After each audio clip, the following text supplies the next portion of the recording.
Hello, my name is Jaime Brown. I'm the program manager for the National Kidney Foundation serving the Cincinnati area.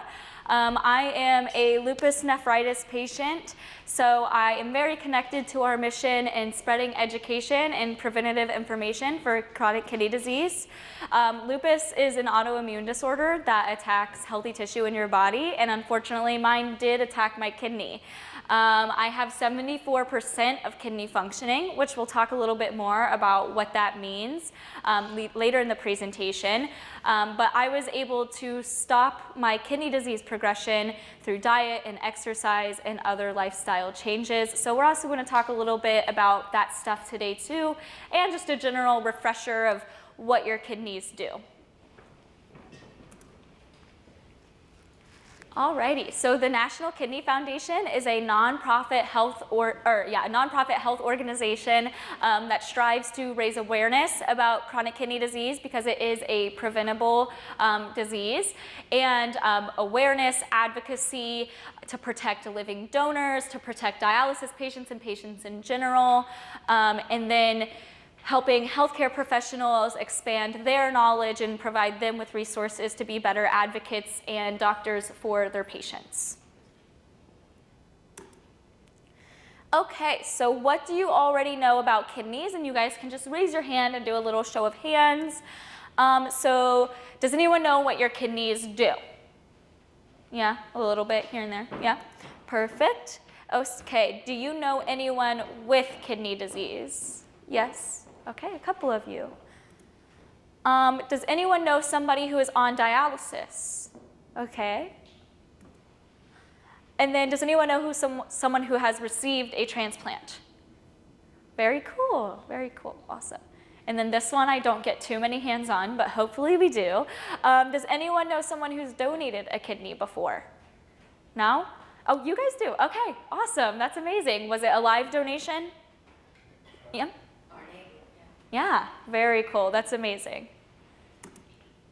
Alrighty, so here are just some fast facts about chronic kidney disease. So 1 in 3 adults are at risk for chronic kidney disease. That's approximately 33% of our population. 1 in 7 adults have chronic kidney disease, and 90% of them don't know that they have it. During the COVID-19 pandemic, we heard the word asymptomatic a lot, and chronic kidney disease can be asymptomatic. So we're also going to talk about signs that you might be able to find to know if your kidneys are functioning at a lower level than they should be. And then kidney disease is the 9th leading cause of death in the United States, but the 8th leading cause of death here in the state of Ohio. Kidney disease causes more deaths than breast or prostate cancer. However, awareness about all of these conditions are important. And early detection can slow and stop kidney disease progression. We talked a little bit about that in my intro. We're going to expand on that as well. And COVID-19 can impact kidney health, so get vaccinated and wear a mask if you're feeling icky. And we're going to talk a little bit more about that as well today. So what you will learn from this presentation is what the kidneys do and why they're important. About kidney disease, dialysis, and transplant. You will learn who is at risk and how to protect your kidneys, and why you should care and what you can do about this problem. Alrighty, so the kidneys are more important than you guys think. So most people have 2 kidneys. Some people are born without a kidney or have to have a kidney removed, but they are about the size of your fist. They weigh about 5 ounces, and they lay right below your rib cage on your back. So your kidneys, the most essential function is removing waste from your blood and excess fluid from your body. They also balance minerals, pH, and fluid. So your kidneys regulate levels of minerals, chemicals in your body to ensure that your organs and muscles are functioning properly. So very important. And then they also activate vitamin D, which keeps our bones healthy. And then they control our blood pressure by releasing a hormone to help control your blood pressure. And then they also release a hormone that signals your body to make red blood cells, which carry oxygen throughout your entire body. So, those are essential to us doing our thing every single day. And if you guys have any questions, you're more than welcome to interrupt me. Alrighty, so We learned a little bit about what your kidneys do and why they're important. So how do they work? So at the top, you see the red dots here are the blood cells, and the yellow are waste. So we have veins and arteries. So your blood's going to go in through the artery and into your kidneys. And once it's into your kidneys, there's these things called glomeruli. And those are just little filters in your body. So it's kind of like, does anyone have a Brita filter at home to filter their water? So it's like that.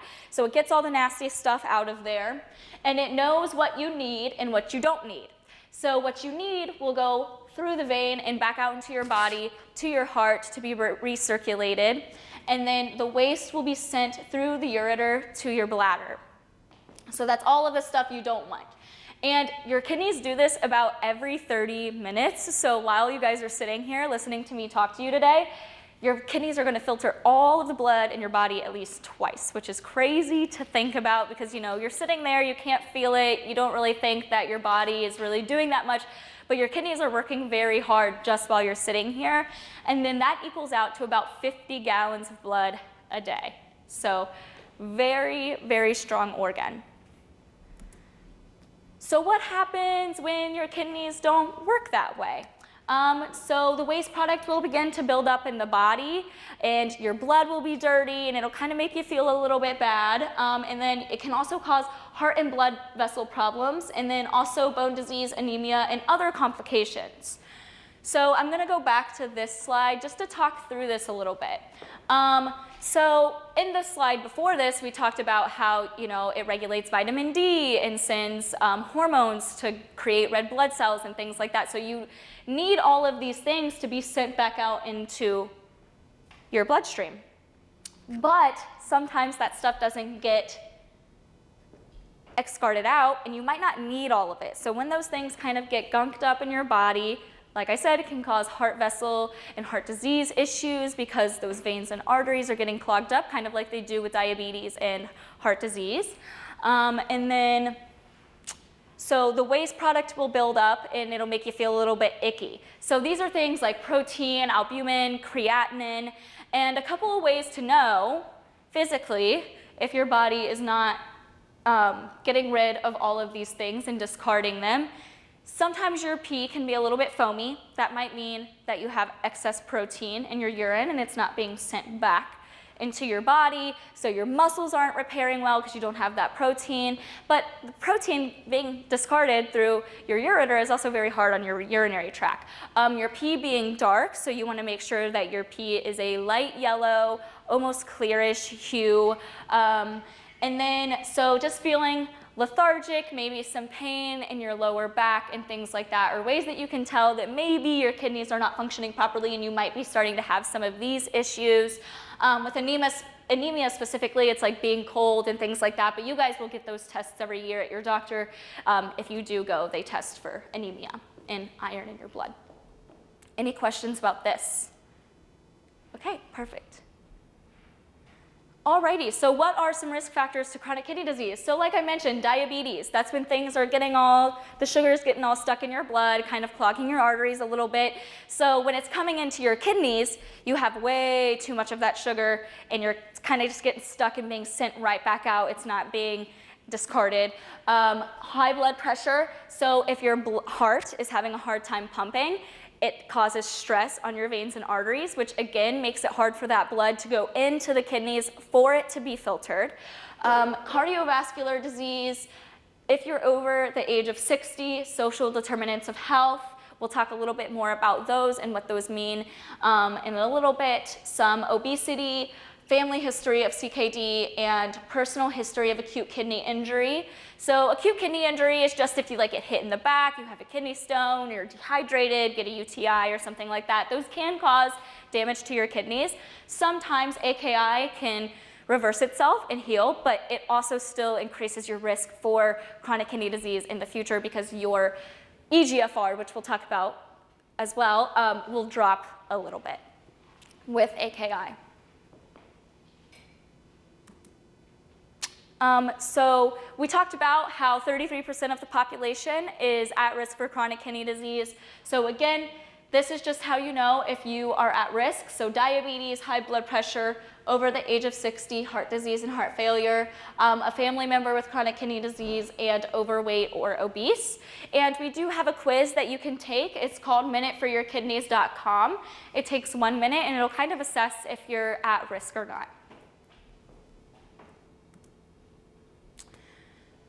So the 2 leading causes of chronic kidney disease are diabetes and high blood pressure. Again, that's because the blood isn't really getting to your kidneys to be filtered in the first place because you have other things gunking up those arteries and veins, or if you have high blood pressure, your blood isn't being circulated at a good rate anyways, and so it's hard for those kidneys to suck in that blood to clean it.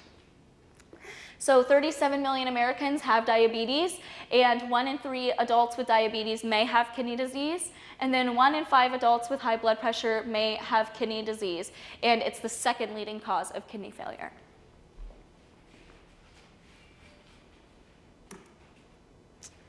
Okay, so we've talked a little bit about COVID-19 and its impact on kidney health. So this is only for super severe cases. So it was about 10% of people needed dialysis to treat their acute kidney injury, which means just like if your body's not feeling well and your kidneys are kind of shutting down a little bit, that's the first organ to shut down when you do pass away. They're just also feeling a little icky. Everything's lagging behind, right? And so you might lose about 5 to 10% of kidney functioning. That's what acute kidney injury means. That means it's a very acute amount of kidney functioning that you've lost. Like I said, you can gain this back and it can be treatable, but just something to think about if you do get sick. So keep an eye out if you do get COVID-19. Again, this is in more severe cases though. People who are hospitalized and have to be put on a ventilator.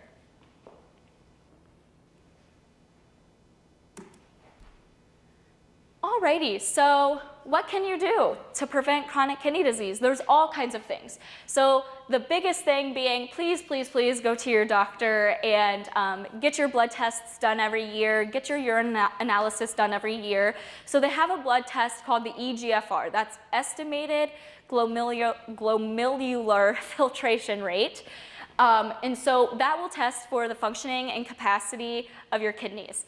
1 blood test, super cool. If any of you have access to my chart, that will actually live in the comprehensive metabolic panel of your blood work. You'll be able to go in and see the value of your eGFR, and we're gonna have a chart in the next slide that kind of breaks down what those values mean. And then we also have a urine analysis test. So like I said earlier, when things are being accessed through your urine, like albumin and creatinine, that's a sign that your kidneys are not working well. It's not sending all of those things back to your body where they need to be. So those will show up in your urine test. Sometimes they don't always initially do this until they flag something with this and they kind of just want to see, well, their eGFR is down a little bit. Let's see if they're secreting protein through their urine and things like that, just to make sure that there's not a bigger issue going on. And then if there is, then there likely is sign of kidney disease.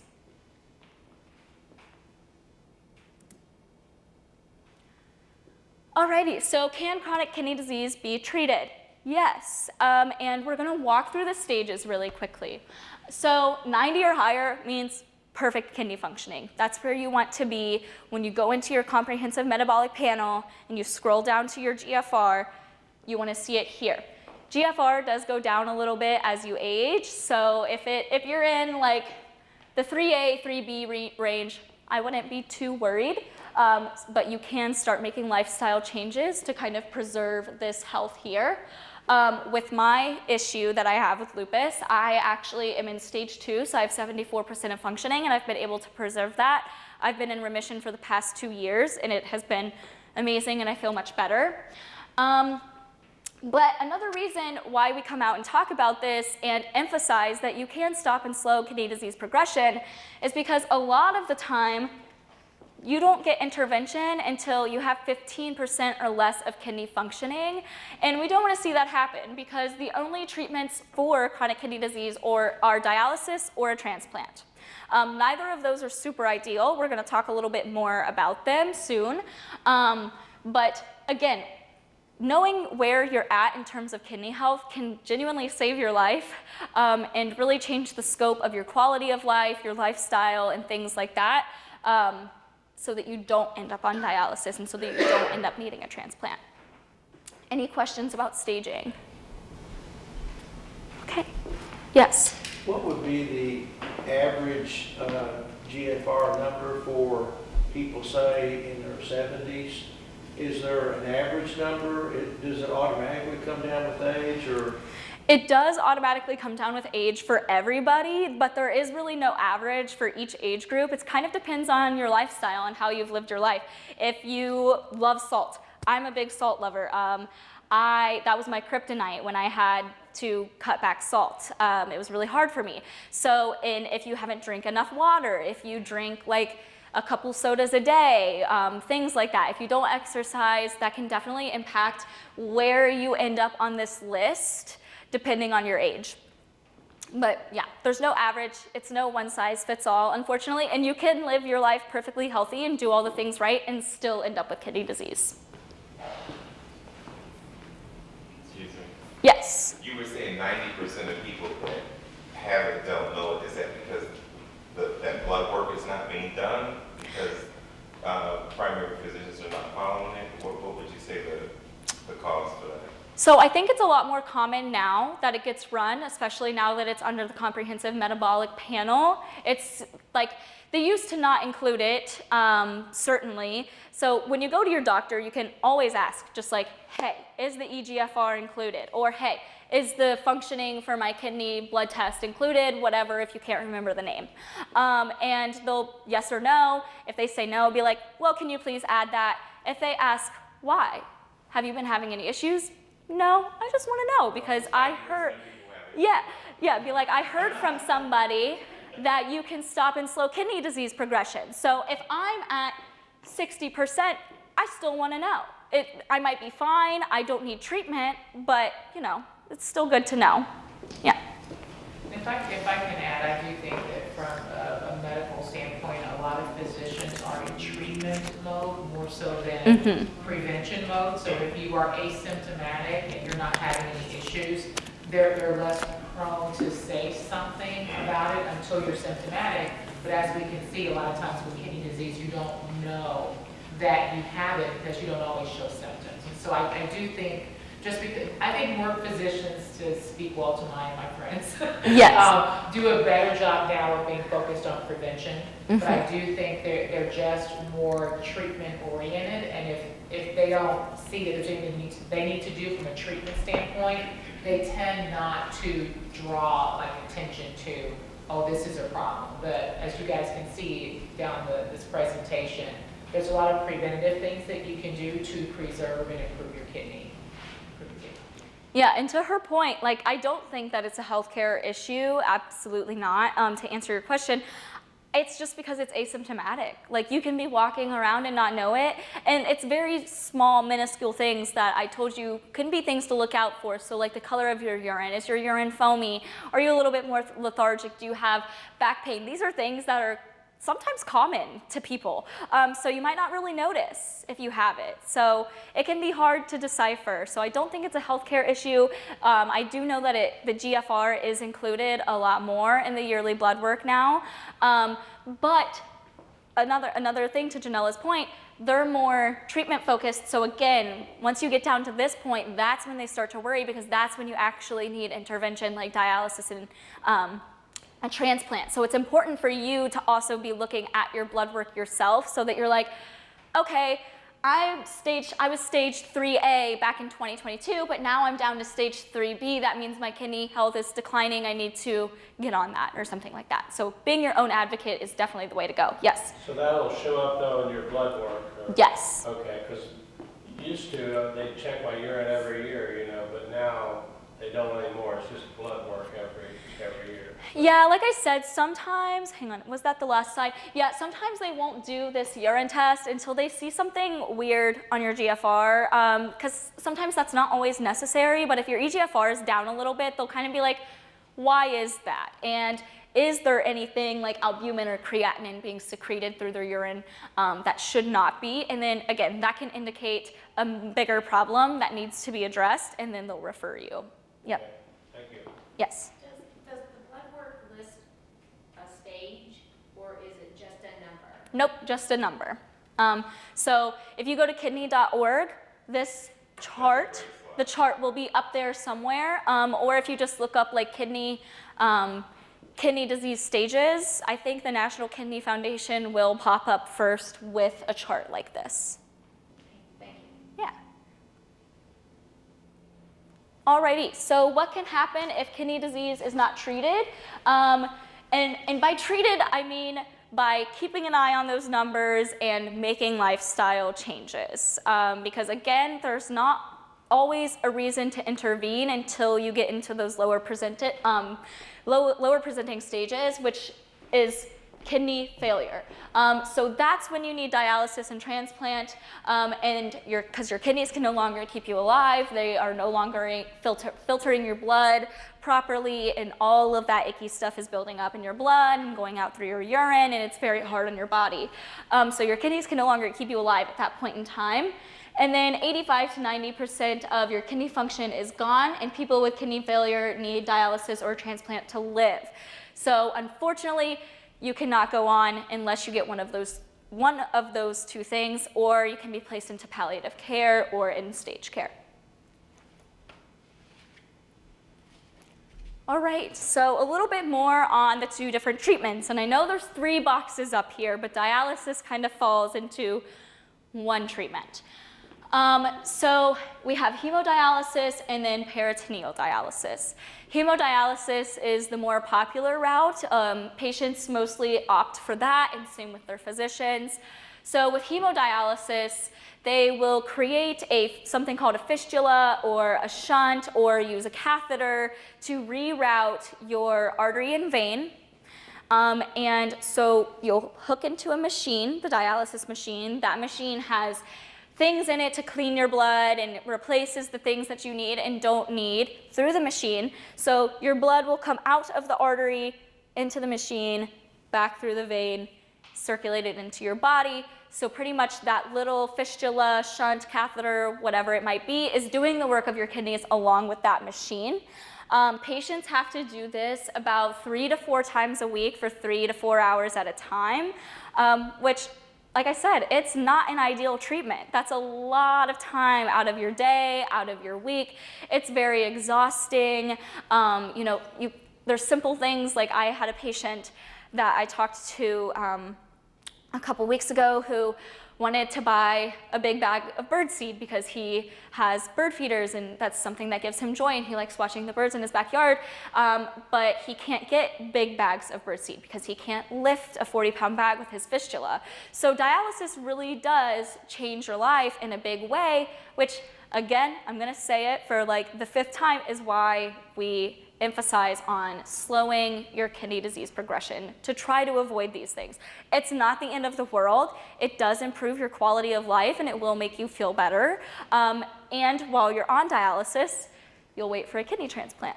But again, it's still a circumstance that is not ideal, and we do have to address that.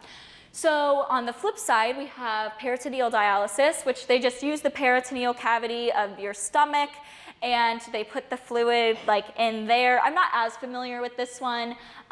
There's only a couple patients that I know that use it, but it just sounds like pretty much kind of the same thing as hemodialysis. You like hook into the peritoneal cavity, and then that's where all of the solutions are, rather than like in the machine. And they clean it right there in the peritoneal cavity. And this has to be done every day for 8 to 9 hours at a time.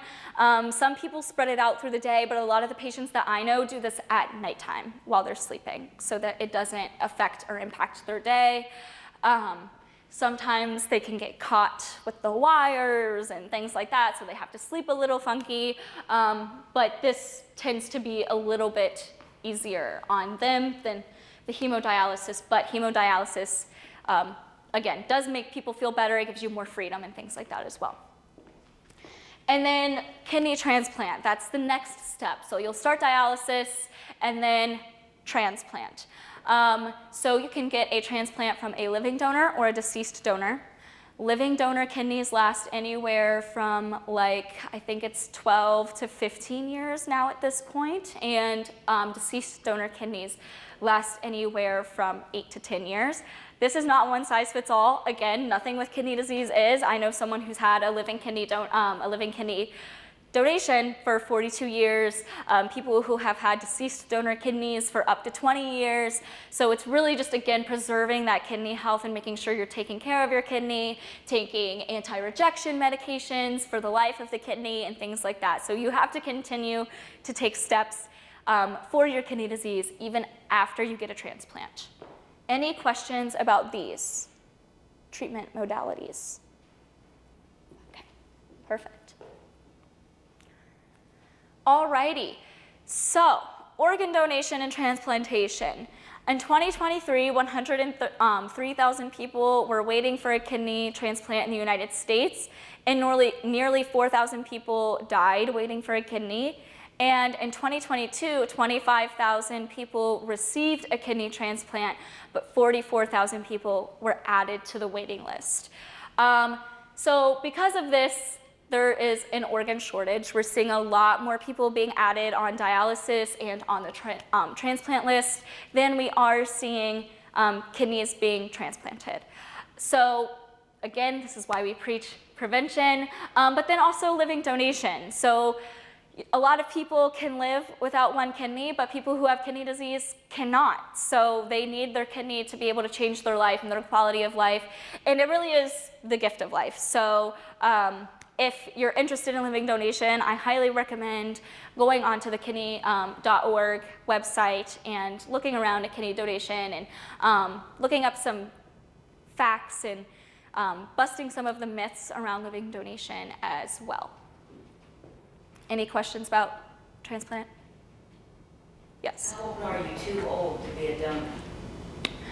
I don't think that there's an age limit for being too old. So transplantation, being a living donor, is very safe. If they don't think that you're a candidate, they're not gonna put you on the table, they're not gonna do it because they want you to be safe, but they also want that organ to not be rejected and work for the person that it's being transplanted to.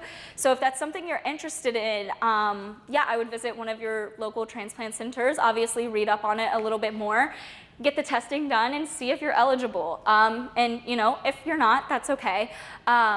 But they will not do it unless it's safe. But I don't think that there's any criteria, is an age limit or anything. What goes into the testing to find out? Because I looked into it, but my weight and some other things were not great. Is there any place I can go to confirm whether I'd be a candidate or not?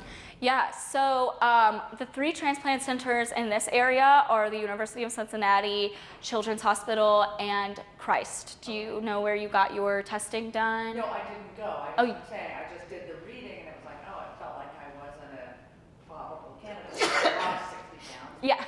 Yeah, so you would go to one of your transplant centers, let them know you're interested in living donation, they'll start the testing and go from there.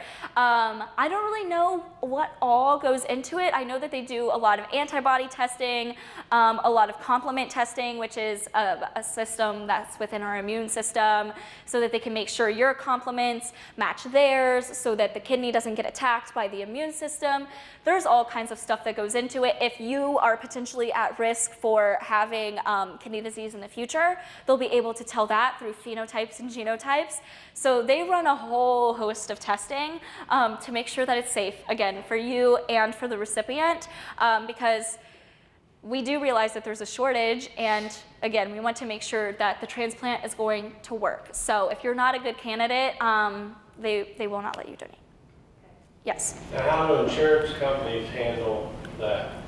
So patients who are on dialysis are automatically enrolled in Medicare, and so their insurance will cover the cost of the recipient's surgery, the drugs that you might have to take, all of the screenings that you do, the blood work that I was just explaining to her, all of that will be covered by the recipient's insurance or Medicare. Yeah, so it's at no cost to the donor. That's good. And when I was talking about advocacy earlier, so also for work, you will be protected from work because in the state of Ohio, we actually advocated for living donors to be protected and get paid time off, gave tax incentives to companies to be able to let their employees off, made it so that insurance companies couldn't bar someone for being a living donor and things like that, which is really awesome because there's an organ shortage, clearly. From this slide, we are seeing way more people added than people transplanted. Okay, perfect. Okay, so a little bit more about the social determinants of health. So African Americans make up about 13% of the population, but 35% of people with kidney failure in the United States. Since 2000, the number of Hispanics with kidney failure has increased by more than 70%. And then American Indians, Asian, and Pacific Islanders are also disproportionately impacted by CKD. So for the African American population, this is because the United States has a very dark history with slavery, and there are still some systemic issues within our society, within the healthcare system and things like that, that we are trying to beat as an organization. And to explain the Hispanic and Latino population, we think that this is mostly due to the language barrier in care, being able to communicate effectively with their doctor and their doctor effectively communicate back with them. And then for the American Indians, Asian, and Pacific Islanders, so these kind of fall into more of an Eastern medicine type holistic approach of medication and things like that. So the way that they approach these things can be a little bit different, and there's also a lot of spirituality within their religions that can be barriers to care within our healthcare system, and then with their personal beliefs and things like that.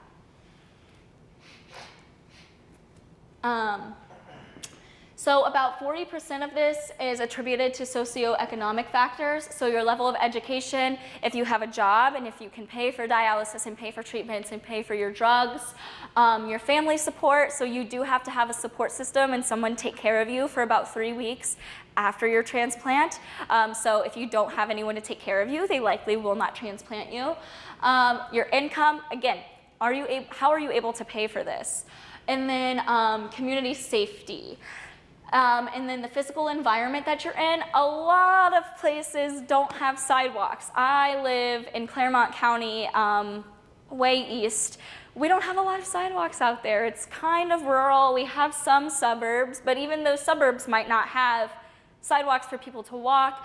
You know, there might not be recreation centers near you.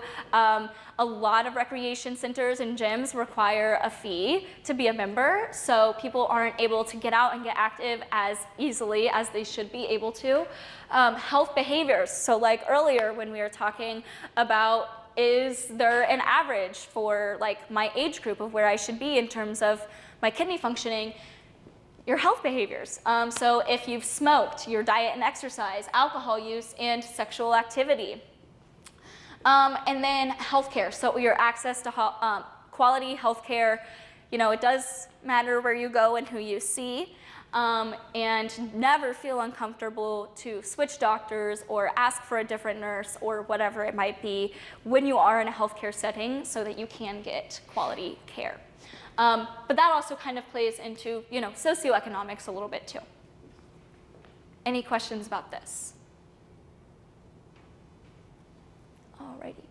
Perfect. Okay, so just to expand a little bit more on the social determinants of health. So about 60% of people are at an increase of getting kidney disease if they're below or at the federal poverty line than wealthier households.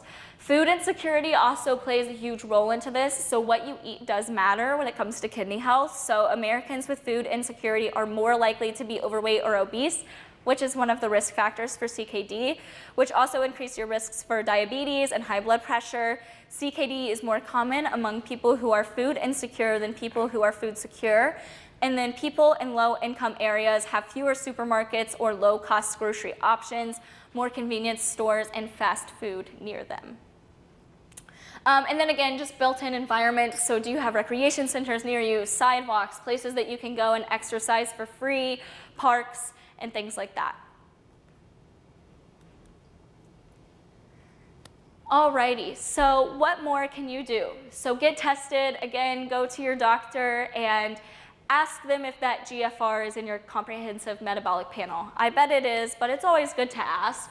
And also ask your doctor what your value might be. If you don't have access to my chart and to look at it yourself, ask them what it is in your appointment. Control your risk, so keep your blood sugar and blood pressure under control to prevent kidney damage. Eat healthy, drink water, and watch your salt. So eat a diet rich in fruits and vegetables. Try to limit sodium in your diet. Consider a DASH or Mediterranean diet. The Mediterranean diet is mostly what I subscribe to. That's something that I really enjoyed. Lots of fruits, lots of vegetables, but then also carbs and things like that. So I really like that one. And then also get moving, physical activity. We recommend about 150 minutes a week. For me, that looks like 30 minutes, 5 days a week. But if you don't have time for that, we also recommend at least go outside and take a 10-minute walk each day, if you're able to. Quit smoking. So if you do smoke, we recommend to quit smoking, and there are resources on some later slides if you do need help with that. And then caution with pain medications like NSAIDs, so aspirin, ibuprofen, Advil, and Aleve. These things are not only hard on your kidneys, but also your stomach. Any questions? Okay, perfect. So healthy eating, this is a huge, huge part of kind of turning the tide. So you're not supposed to have more than 2,300 milligrams of sodium a day. Make sure you are following that to the best of your ability. So fill at least half of your plates with fruits and vegetables. Aim for your grains to be whole grains. And move to low-fat or fat-free dairy sources. This also applies to sodium and low sodium and less sodium sources. So when you're buying bacon, low sodium soy sauce, Hoisin sauce, all kinds of things out there with low sodium for people with kidney disease or for people who want to prevent their kidneys from getting some damage to them. And then drink around 8 to 10 glasses of water per day. Vary your types of proteins. So red meat specifically is hard on your protein or hard on your kidneys. Very high source of protein. So if you're eating that every single day, that's not so hard. That's also hard on your heart. So switching that up with lean meats like chicken, pork, tofu. You can also get protein through things like spinach and other sources as well. And then take note of portion sizes, so try to follow the portion sizes as best as possible, and then limit saturated fat, sodium, and added sugars. We know that these are all on our nutrition labels, so make sure you're reading those. Physical activity, as I said, 150 minutes a week, and if you're not able to do that, at least 10 minutes of activity to kind of get your heartbeat up a little bit, get that cardiovascular benefit. And so if you are struggling with diabetes or smoking, there are programs that can help you, such as the National Diabetes Prevention Program, Chronic Disease Self-Management Program, Diabetes Self-Management Education and Support, and then Smoking Cessation Resources, 1-800-QUIT-NOW. Alrighty, so we're gonna do a pop quiz. So how many people in the US have chronic kidney disease? And how many don't know it? 90% don't know. Yes. Yes. Well, no, that's high, actually. I was like, yes, but I heard the 3, and I was like, perfect. 30%, 33%. So that is 37 million Americans, and 9 out of 10 don't know it. So you guys hit the nail on the head with that one. And so what are the 2 leading causes of kidney disease? Diabetes and high blood pressure. Very good. What are some other risk factors that we talked about for kidney disease? Obesity, lifestyle, smoking, family history, socioeconomics. You guys are paying attention. I'm very happy about that. You're doing so good. Yeah, so family history, obesity, and then heart disease and heart failure. Lifestyle wasn't on there, but it does play a huge, huge role into risk factors for kidney disease. And so what can slow or stop kidney disease progression? Lifestyle. Yes. Awareness, stop smoking, anything else? Knowing your numbers. Knowing your numbers, there we go. Early detection and treatment. And you can protect your kidneys by doing what? Exercise, diet, drink water. Yes? Yep. Perfect. Yes. So eating a healthy diet, exercising regularly, quitting smoking, and controlling blood pressure and blood sugar. And so I have a QR code with the 33% quiz if any of you would like to take it. But yeah, so just a couple of more things. We're here to help. We have some resources available. As I've plugged a couple of times, if you have any questions or anything that you're curious about, just kidney.org and it'll take you right to our website.